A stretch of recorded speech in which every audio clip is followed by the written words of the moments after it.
Det var litt av det arbeidet vi står i. Og jeg vil anbefale deg til å gå inn, hvis du er inne på nettet, på YouTube.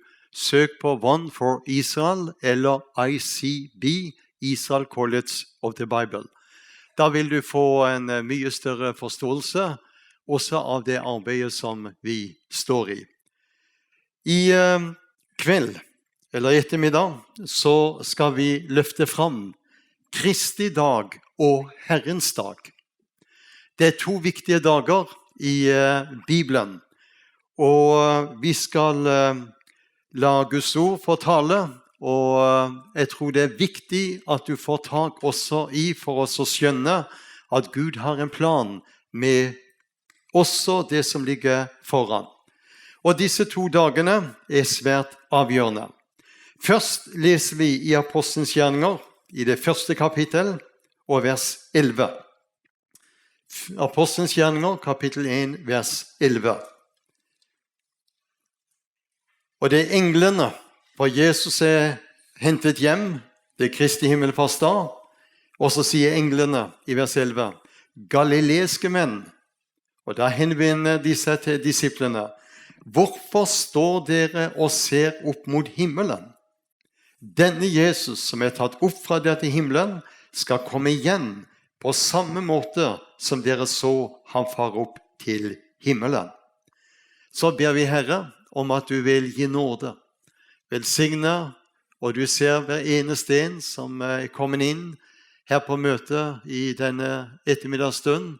Vi ber om at du får la ordet ditt fortale, og la oss få en større forståelse av de store begivenhetene som ligger foran. Takk at vi er ikke på vei mot en undergang, men vi er på vei mot en herlig overgang. Takk at du er den som har sagt du skal komme igjen, og vi skal trøste hverandre med disse ord. Amen. Jesus skal komme igjen. Det ordet vi la oss nå fra Apostelens gjerninger, det er det som vi beskriver som Herrens dag, denne dagen du finner her, når han kommer og skal sette føttene på Oljeberget. Den dagen når Jesus kommer og skal sette føttene på Oljeberget, for her, Kristi himmelfartsdag, så de han ble hentet hjem.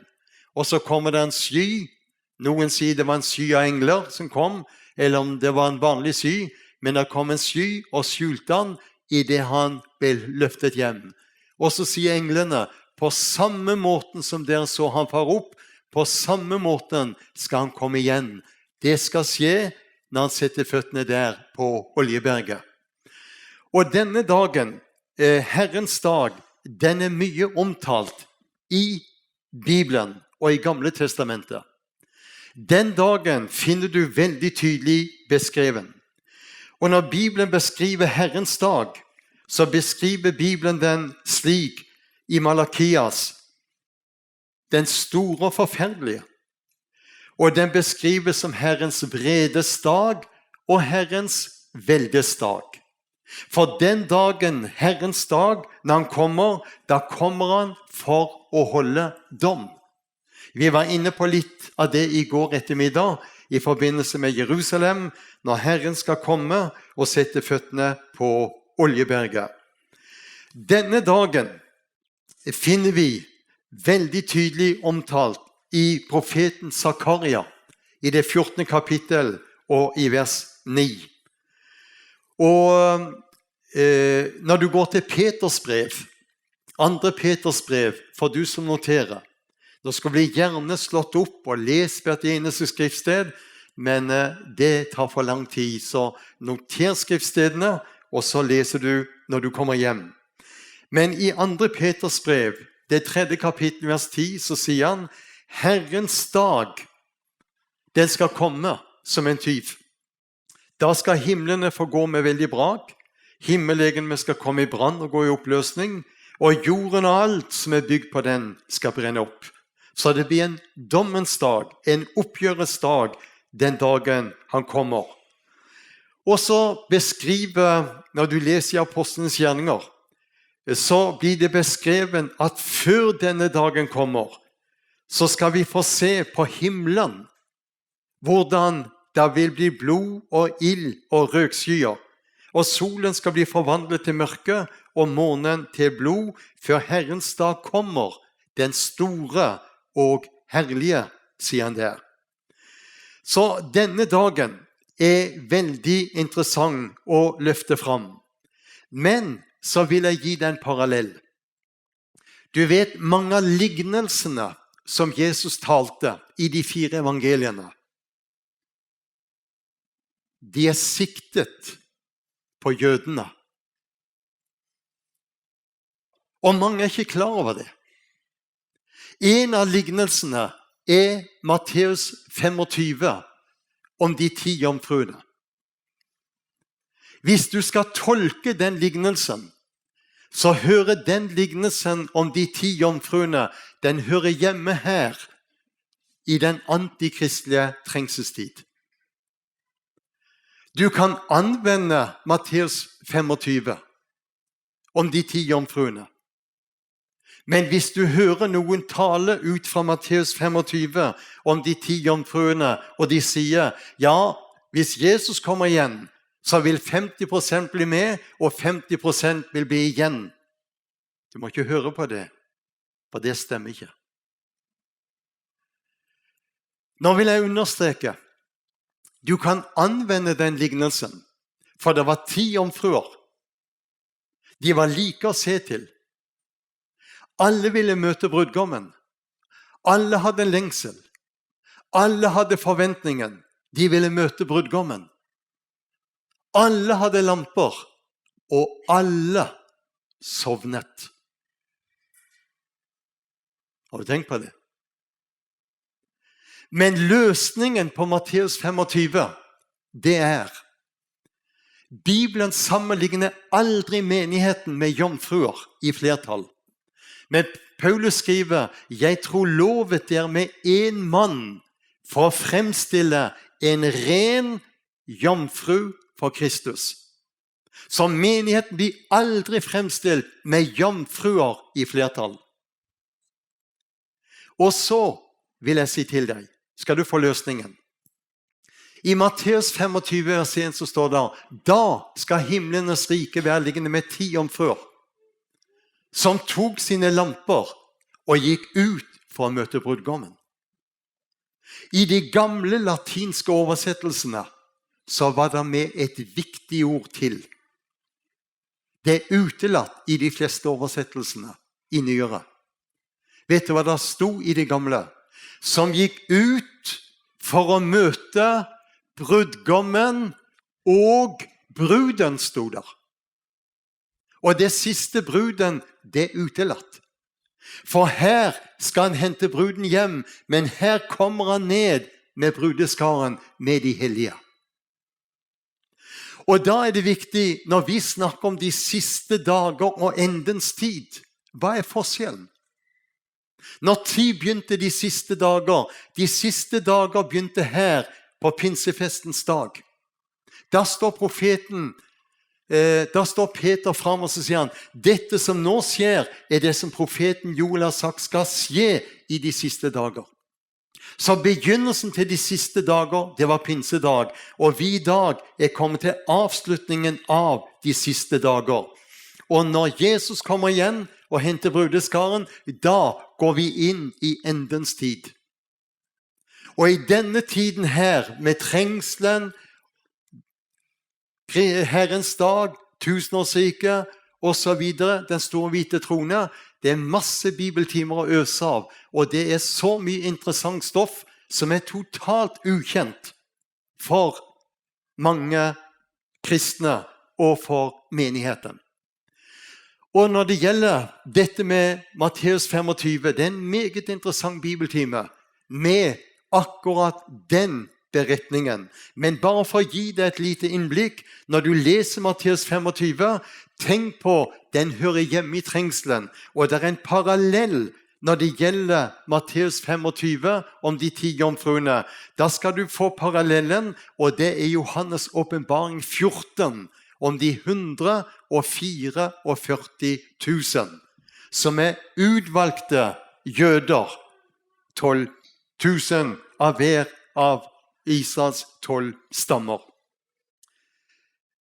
Når du går til Zakaria, kapittel 12, 13 og 14, så er det 16 konkrete uttrykk som går igjen i kapittel 12, 13 og 14. Og vet du hva det er?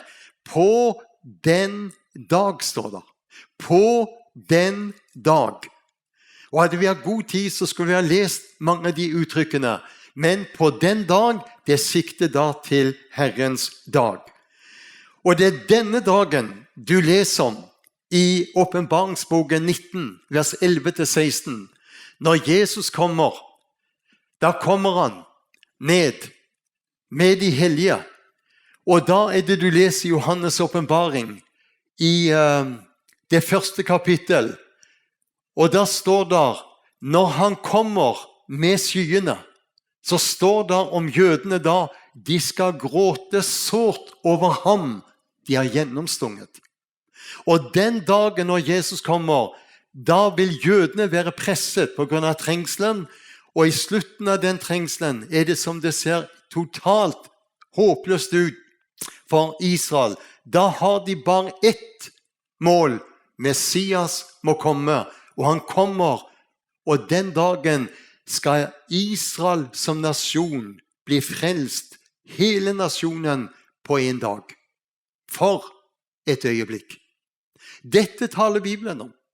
Og dette er ikke noe som er noe sånn science fiction, men Bibelen er veldig tydelig. Og den dagen kommer jødene til, og de kommer til å rope ut Jesaja 53. Han er såret for våre overtredelser. Han er knust for våre misgjerninger. Straffen vår ble lagt på ham, og ved hans sår har vi fått legedom. Og de kommer til å sitere videre. Vi får alle vil som får. Vi vendte oss hver til sin vei, men Herren lot vårs alles misgjerninger ramme ham. For et øyeblikk. Vi hadde besøk av han som er rektor på ICB, Israel College of the Bible, her for 5-6 år siden, på vår sommerstevne. Jeg har hørt mange ha prekt over Jesaja 53. Men når Eretz Soref, som jøde, sto og talte over Jesaja 53, han prekte en time, og han sto og gråt en time. Og han sa, tenk hva mitt folk, sa han, jødene har gått glipp av, og hva de en dag skal oppleve. Tenk om sløret kunne blitt dratt til side, så de hadde fått se, han er jo deres Messias og frelser også i dag. Men det skjer veldig mye spennende i dag i Israel. Aldri har så mange jøder tatt imot Jesus. Og bare i de messianske menighetene, i 1948, i forbindelse med krigen som Israel stod i, når 7 arabiske land gikk til angrep, da var det en messiansk ungdom som var inne i militæret. I dag er det 800 ungdommer som er inne i militæret i Israel. Og hvis du kom inn for 10 år siden i det israelske militæret og sa du trodde på Messias, da hadde du ingen fremtid. I dag er det snudd helt rundt. Og vet du hva offiserene sier?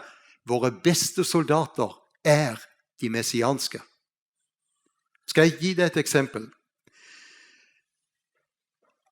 Det er en ung jente, og hadde vært frelst i 3 uker.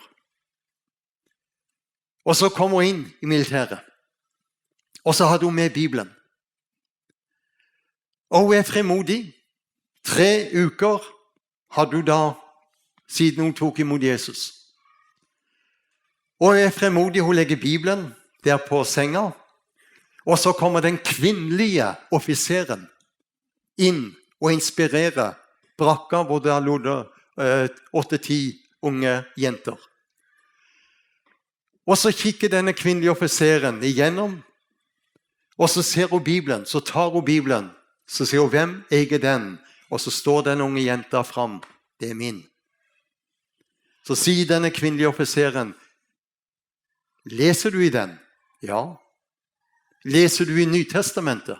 Ja. Tror du på Jeshua HaMashiach, altså Jesus Kristus, som de sier på hebraisk? Ja. Ber du til han? Ja. Har du fått noen bønnesvar? Ja. Jeg har fått lede min mamma til Jesus. Og så kikker denne kvinnelige offiseren henne rett inn i øynene, og så gjør hun sånn, og så går hun bort og slår hendene omkring henne, og så jeg tror på Jeshua HaMashiach. En ny tid. Og fra forsvarsledelsen i dag i Israel så sier de, for nå er det mange messianske ungdommer som er offiserer i IDF, og det er veldig flott å være vitne til hva Jesus gjør. Vi kunne gått enda mer inn på det som har med Herrens dag, og som sagt, den dagen finner du veldig tydelig beskreven i Gamle Testamentet, og ikke minst i profeten Zakaria.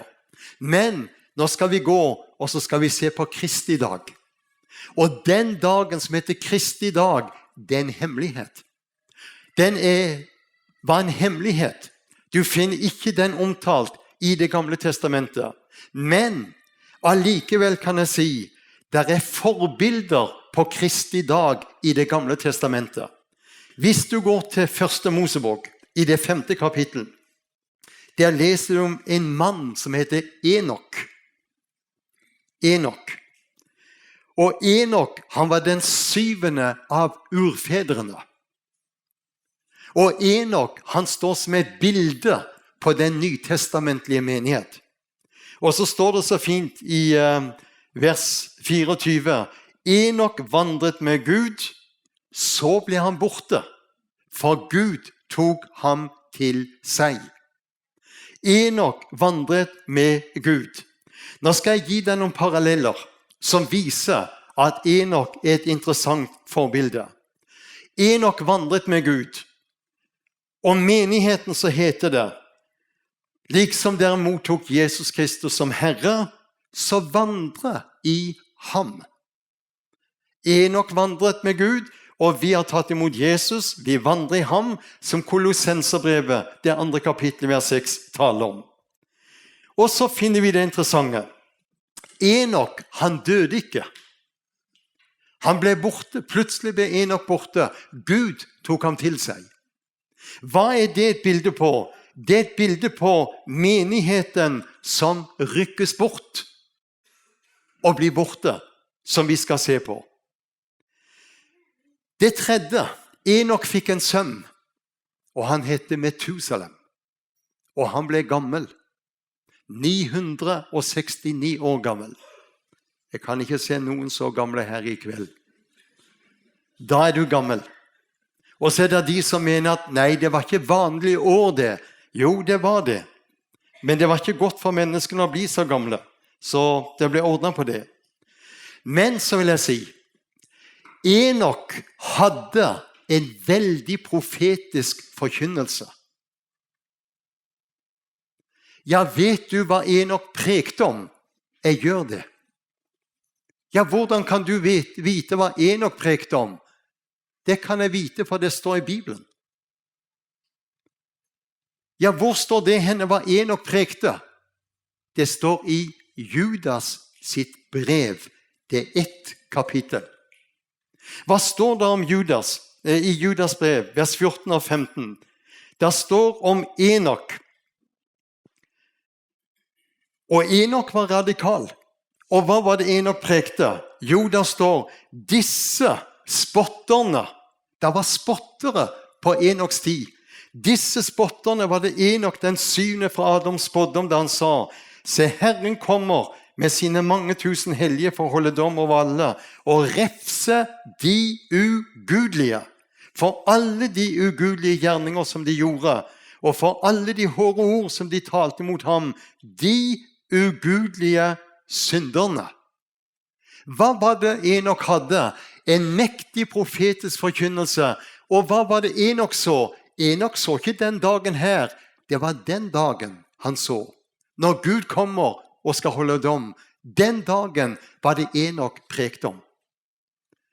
Så du må se at skrift må forklare skrift.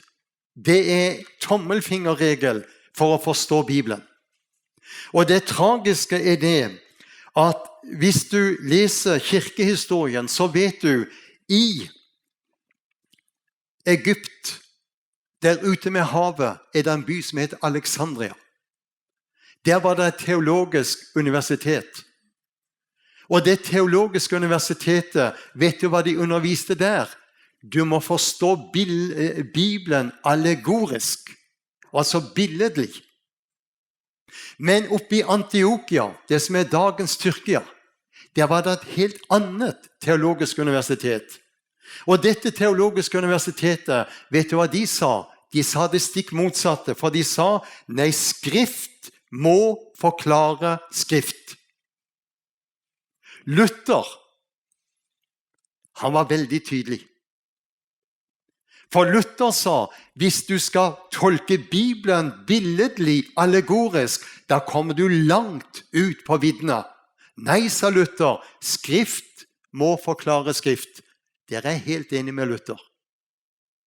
Men så skjer det i Alexandria, det store, mektige universitetet, det brant opp alle bøkene. Men læresetningene fra Alexandria det som har fått prege kirkehistorien opp igjennom. Og på det store kirkemøtet som var i år 300, hva skjedde da? Da var det synspunktene om å forstå Bibelen allegorisk som vant. Og da skal du være klar over, resultatet ble at da ble Israel et ikke-tema. Alle løftene som gjelder Israel, det ble skjøvet bort, og de ble da overført til kirken eller menigheten. Og denne løgn, den har ført og vært i menigheten og i kirken opp igjennom alle tider. Så jeg vil understreke for deg, skrift må forklare skrift. Når det gjelder den dagen som gjelder Kristi dag, så det også viktig innledningsvis å understreke. Det så viktig at du klar over. Det forskjellige syn på dette med menighetens bortrykkelse. Og jeg reiser i mange lutherske sammenhenger i Norge. Og de roper ikke så mye halleluja der heller. Men jeg har gitt ut et par sånn muntre historier, bøker. Og så hadde jeg møte i et bedehus et sted, og så sier han formannen der, her sier vi ikke mye halleluja, sa han. Men når noe blir godt for oss, så sier vi, og du og du. Og når de ga ut den boka på Lunde forlag i Norge, så ble titlen Og du og du. Det var titlen. Men jeg har full respekt for noen som ser annerledes enn meg. Og vi hadde en gammel leder i menigheten jeg vokste opp i. Dere vokste opp i Norge. Og han kunne reise seg opp og så si sånn, og så sa han, det mener jeg, sa han, og det rett. Og da var det ikke godt å si noe etterpå. Jeg skal ikke være så bastant. Men det de som mener at menigheten skal gjennom trengselen for å bli luttret. Det de som mener at menigheten skal gjennom halvparten av trengselen før den blir løftet hjem. Det de som mener at menigheten skal ikke rykkes bort før etter tusenårsriket. Og jeg står for at menigheten skal løftes hjem før trengselen til fulle begynner. Og da må vi ha Guds ord. Og hva sier Bibelen om dette? Og det det som det avgjørende. Ikke hva Gordon mener det avgjørende. Og da det slik at dette som har med disse dagene, nå skal vi slå opp i Matteus evangelium. Matteus evangelium. Og der skal vi lese i det 24. kapittel. Og Matteus evangelium, det 24. kapittel, det en svært viktig avsnitt av Guds ord. For vi regner Matteus kapittel 24 og 25 som den lille apokalypsen. Det den som kommer imellom Daniels bok og Johannes åpenbaring. Og der i Matteus 24 så nevner han 3 spesielle dager. Og så sier han der i vers 27, Matteus 24 vers 7, som lynet går ut fra øst og skinner like til vest, slik skal menneskesønnens komme være. Vi vet, hvis det lyner, og du har god utsikt, så kan du si, der lyner det. Men hvis du sitter med ryggen til, og du bare merker blinket, så må du si, nå lynte det. Men den dagen Jesus kommer igjen, så beskriver Bibelen og har et uttrykk i 1. Korinterbrev i det 15. kapittel. Og det litt viktig at du får med deg det jeg nå sier. For her i 1. Korinterbrev, i det 15. kapittel, så vet du, Gamle testamentet skrevet på hebraisk, og Nytestamentet skrevet på gresk. Det Septuaginta-oversettelsen. Og på gresk så står det ikke hva vi leser her i 1. Korinterne 15, vers 51. Se, jeg sier det en hemmelighet. Vi skal ikke alle sovne inn, men vi skal alle bli forvandlet. Og så står det, i et nu, i et øyeblikk. Hva står det på grunnteksten? Det står in atomo. In atomo. Hva betyr det? Det betyr det øyeblikket når Jesus kommer ned for å hente brudeskaren. Det skal skje i løpet av 1/milliontedel sekund. Det fort. Så hurtig skal vi plutselig bli borte fra denne tilværelsen. I et nu, i et øyeblikk. Vi har besøkt mange forskjellige land med møter, og jeg opplever at det er ingen bibeloversettelser på mange forskjellige språk som klarer å dekke inn atomo. Så på norsk står det i et nu, i et øyeblikk. Hva står det i den danske da? Hæ? Ja, det var færøysk det. Hæ? Ja. Akkurat. Og Bibelen beskriver den dagen når dette skjer, og hvordan det skal skje. Og hvis du nå går til 1. Tessalonikerbrev, det 4. kapittel. 1. Tessalonikerbrev, det 4. kapittel, der beskriver Paulus hva som skal skje den dagen. Og hør hva det står. 1. Tessalonikerbrev, kapittel 4, vers 13. Vi vil ikke, brødre, at jeg skal være uvitende om den som er sovnet inn, for at jeg ikke skal sørge som de andre, de som ikke har håp. For så sant vi tror at Jesus døde og oppstod, så skal Gud ved Jesus også føre dem som er sovnet inn sammen med ham. Og så kommer det. For dette sier vi dermed et ord av Herren. Vi som lever og blir tilbake inntil Herren kommer, skal aldeles ikke komme i forveien for den som er sovnet inn. Og så kommer det. For Herren selv skal komme ned fra himmelen med et bydende rop, med overenglenes røst og med Guds basun, og de døde i Kristus skal først oppstå. Deretter skal vi som lever, som er blitt tilbake, sammen med dem rykkes opp i skyer, opp i luften for å møte Herren, og så skal vi for alltid være sammen med Herren. Og så lyder det, trøst da hverandre med disse ord.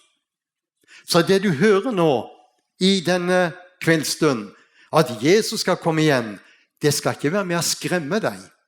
Men jeg vet du blir engstelig og fryktsom hvis ikke du har tatt imot Jesus. Men har du tatt imot Jesus, så har du billetten i orden. Og så blir du med den dagen av nåde. Og det er nå du skulle ha ropt halleluja. Amen.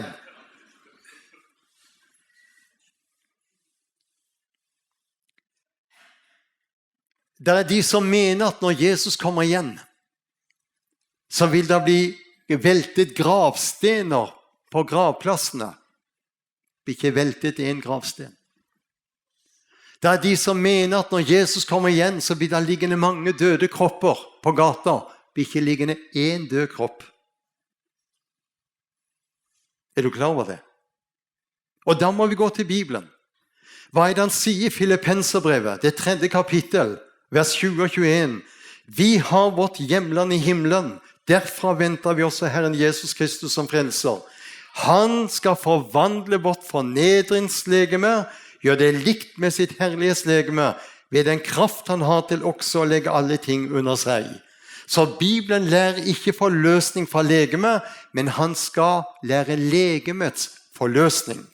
Så i løpet av en milliontedel sekund så forvandles denne hytta her, og så blir det likt hans herlighetslegeme.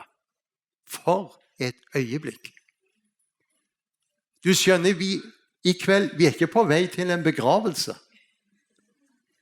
Vi på vei til en oppstandelse. Vi ikke på vei til en undergang, men en herlig overgang. Og skulle vi hatt flere møter, så skulle jeg preke hva Bibelen lærer om himmelen. Hjemlandet vårt som vinker. Det utrolig. Vi skal gå tilbake til Matteus 24. Og hva sier han der? For der nevner han videre en annen dag. Og det vi leser da i vers 29. Men straks etter de dagers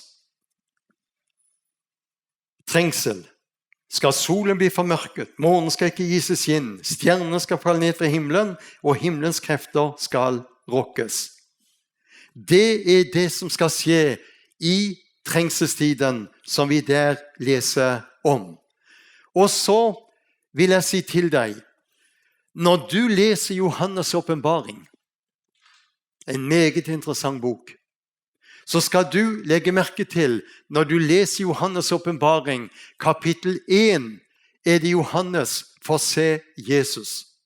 Kapittel 2 og 3 de 7 menighetene. Nå skal du legge merke til hva jeg nå sier.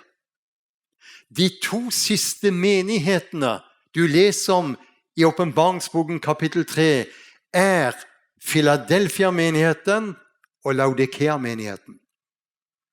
De 2 menighetene endetidsmenigheter. De 2 menighetene ser vi i dag veldig tydelig. Philadelphia-menigheten, hva var det den gjorde? Hold fast på Guds ord.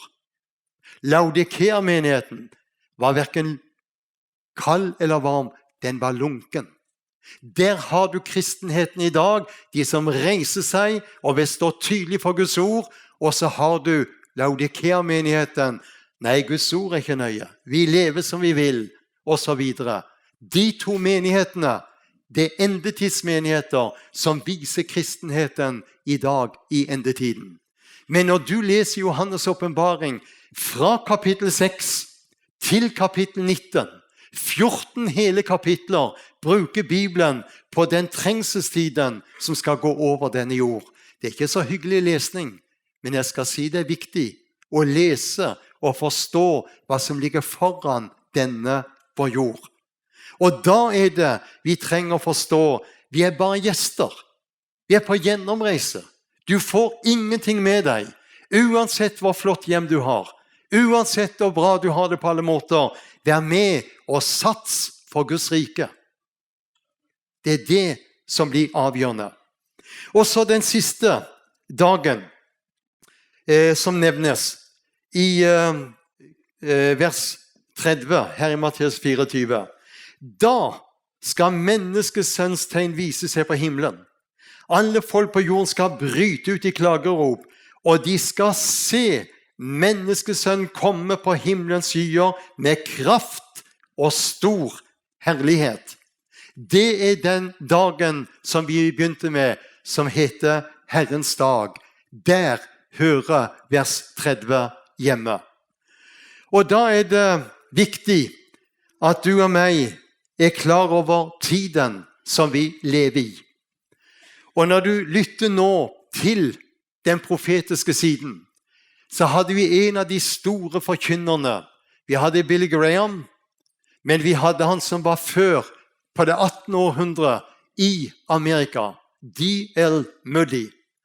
Vet du hva han sa? De som forsømmer profetiene og det profetiske, de har bare et halvt evangelium. Evangeliet handler ikke bare om Kristi lidelser, men også om den kommende herlighet. Evangeliet handler ikke bare om Jesus på korset, men også om Kristus på sin herlighetstrone. Evangeliet handler ikke alene om smertens mann, men også om Kristus som kongenes konge og herrenes herre. Evangeliet handler ikke bare om Kristi første komme, men også om hans andre komme. De som forsømmer profetiene, taper halvdelen av Bibelens undervisning.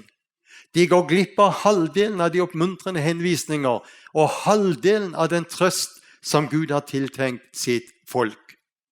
Og da er det viktig at vi er klar over, når vi leser her i Matteus 24, så understreker han dag og time i vers 36 kjenner ingen. Mange har prøvd å tidfeste når til Jesus skal komme igjen, men dag og time kjenner ingen. Er du klar over det du ser der? Dommedagen er. Mange tror at det er bare vi kristne som er opptatt av hva som skjer i denne verden. Da tar du grundig feil. Hvis du går inn og søker på YouTube, og søker på Armageddon, ikke Harmageddon, men Armageddon, så vil du se alle de spillefilmene som er laget, hva som skal skje i tiden som ligger foran. Så verden er opptatt av hva som ligger foran. Du vet, da ble laget en sånn dommedagsklokke, der en gruppe atomfysikere borte i California i 1947, og den klokka har vært stilt fram og tilbake over 20 ganger. Og det siste nå i januar i 2020, så ble den stilt fram til 100 sekunder på 12. Og da mener de at situasjonen i Europa, og ikke minst Midtøsten, det som skjer med Kina, det som skjer nede med Iran, uroen mellom Russland og Ukraina, mye av våpenutrustningen er med å gjøre at verdenssituasjonen er meget spent. Så tegnene forteller at alt som skjer i dag i vår verden, det peker fram at Jesus skal komme igjen og sette føttene på Oljeberget. Den politiske, økonomiske, alle de sosiale hendelsene leder fram at Jesus skal komme igjen, som han sa, og sette føttene på Oljeberget. Og så har jeg skrevet under, djevelen vet dette bedre enn menigheten. Og hvorfor vet djevelen dette bedre enn menigheten? For det forkynnes ikke lenger. Så det at du sitter her og lytter til dette, gå hjem og gransk og se. Derfor skal du få 4 grunner for at Jesus skal komme igjen. For det første, han skal komme som brudgom for menigheten, bortrykkelsen, når vi skal se han og møte han i sky. Han skal komme etterpå og sette føttene på Oljeberget til frelse for jødene. Da kommer han som kongenes konge og skal herske over denne vår jord. Da kommer han som Davids sønn og gjenopprette sitt kongedømme. Og da skal Jesus sitte på sin far Davids trone. Og da er det slik at det vi nå er inne på, det er med å vise at de mange tegn, og Bibelen er full av tegn. Vi så på en del tegn i går, og alle disse tegnene er med å fortelle at det nærmer seg en avslutning. Vi møter et uttrykk som handler om apostasia, altså det betyr frafall, en tilstand. Og vi ser i dag når Guds ord blir utydelig, og menigheten og de kristne forlater Guds ord, så blir skaperverket, bildet av skaperverket, blir utydelig. Og vi vet at til mann og kvinne skapte han den. Og i dag ser vi hvordan mannen og kvinnens egenart blir veldig diffuse. For det at Guds bilde blir borte når vi fjerner oss ifra Bibelen. Men Til mann og kvinne skapte han dem. Det han, og det hun. Og i dag har vi i Norge fått hvor mennesker står fram og sier nei, de hverken han eller hun. De tredje kjønn, de hen. Og dette en kjønnsforvirringens tid, og grunnen Guds bilde blitt falmet og utydelig, og så kommer alt dette inn. Og da det så klart at jeg håper ikke du går ut fra møtet i denne kveldsstunden og så sier det Gordon Tobiasen prekte om, det var gresk for meg. Da tenkte jeg, da kan du lære noe gresk. Det greit? Jeg skal gi deg 4 greske ord. Det ene aion. Og i forbindelse med Matteus 24 så understreker han denne tidsalders ende. Aion det som brukes der. Det betyr at fullendelsen av nådens tid inne, og Jesus skal komme igjen. Så har vi det andre greske uttrykket parousia. Det betyr når Jesus kommer i løpet av milliontedels sekund for å hente brudeskaren. Så har vi apokalypse. Du vet når det skjer store, dramatiske hendelser, så skriver de i avisene det apokalyptiske tilstander. Hva betyr det? Det endetidsbegivenheter som går i oppfyllelse. Den store katastrofen, jordskjelven ut forbi Thailand, der i 2001, da skrev de igjen, dette jo apokalyptiske tider, sa de. Ja, det var det. Og så har vi det fjerde, epifania, som betyr fremstilling. Og her har du altså det som vi nå har løftet fram. Her har du parousia, bortrykkelsen, og her har du epifania, som det taler om. Og da det 2 interessante ting jeg vil gjerne minne deg om.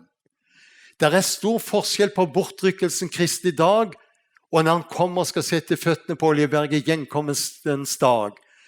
På Kristi dag, der skal han hente sine.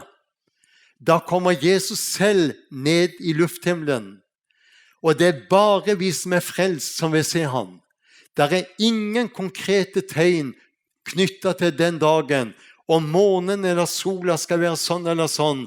Ingen konkrete tegn til denne dagen. Det skjer i løpet av milliontedels sekund. Men denne dagen, der kommer Jesus med de hellige.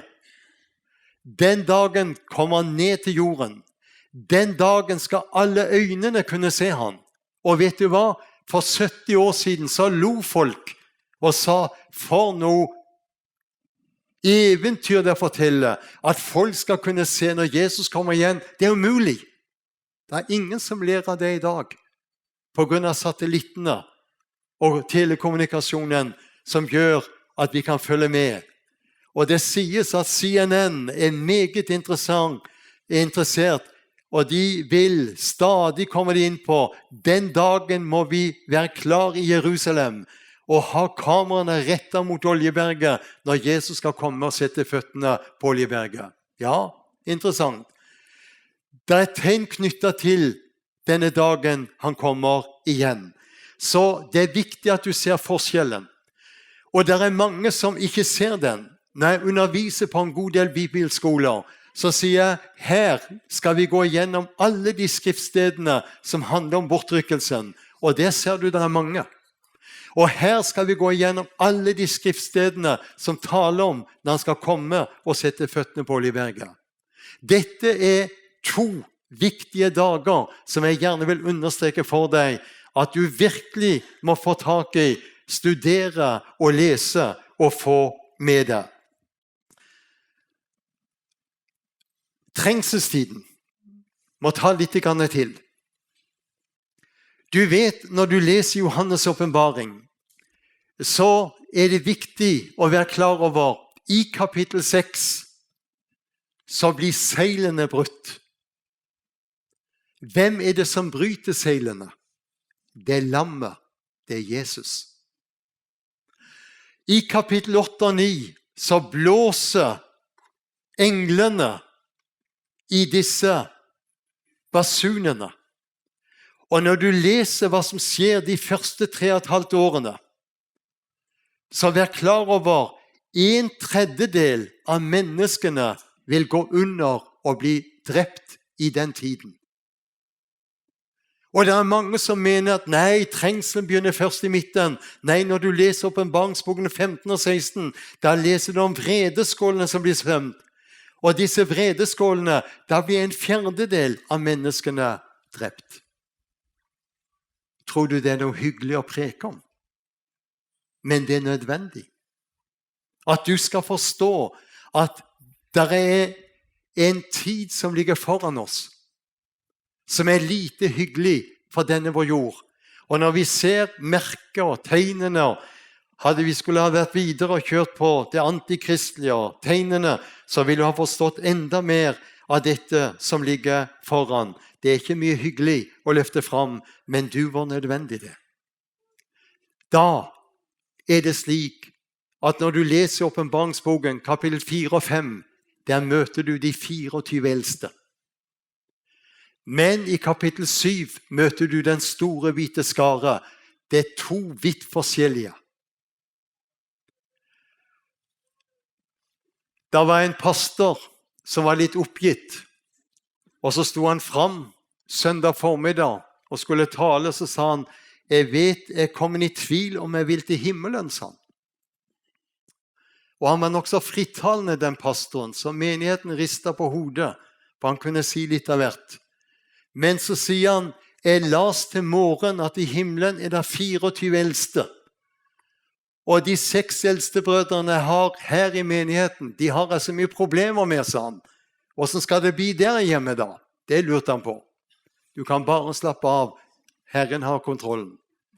De 24 eldste, hva skjedde med de? De satt på troner. De hadde kroner på sine hoder, og kroner står for seier og oppstandelse. De var konger og prester for Gud, og de 24 eldste de var rykket opp før trengselen. De 24 eldste representerer 12 av Israels 12 stammer, og 12 av apostlene. De er et bilde på den oppstandende og herliggjorte menighet. Den store hvite skare, hvem er det? Det er martyrskaren. De som kommer ut av trengselen. De sto for tronen. De hadde palmegrener i sine hender. De var Guds tjenerens tempel. Og denne store skaren, de kommer ut av den store trengsel. Og da vil jeg spørre, blir folk frelst etter menigheten er løftet hjem? Vil det bli frelse i denne tiden her? Til det kan jeg si ja. Da blir det. Og det kan vi lese om i Johannes' åpenbaring i det 7. kapittel. Og legge merke til hva vi leser der i Johannes' åpenbaring, det 7. kapittel. Der beskriver han dette veldig konkret. Og når vi leser der i det 7. kapittel, så står det slik, fra vers 9. Deretter så jeg se en stor skare som ingen kunne telle, av alle folkeslag, stammer og folk og tungemål.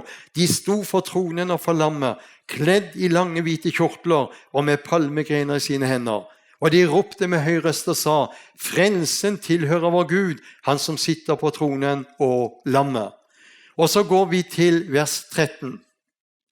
En av de eldste tok til orde og sa til meg, disse som er kledd i de lange hvite kjortler, hvem er de, og hvor er de kommet fra? Jeg sa til ham, Herre, du vet det. Og han sa til meg, dette er de som kommer ut av den store trengsel. De har tvettet sine kjortler, gjort dem rene og hvite i lammets blod. Hvem er denne skaren? Jeg tror det er bønnebarn. Jeg tror det er frafallende. Jeg tror det er alle de som ikke vil ta dyrets merke. Hva er det med de? De må gi sine liv som martyrer. I dag er det lett å bli frelst.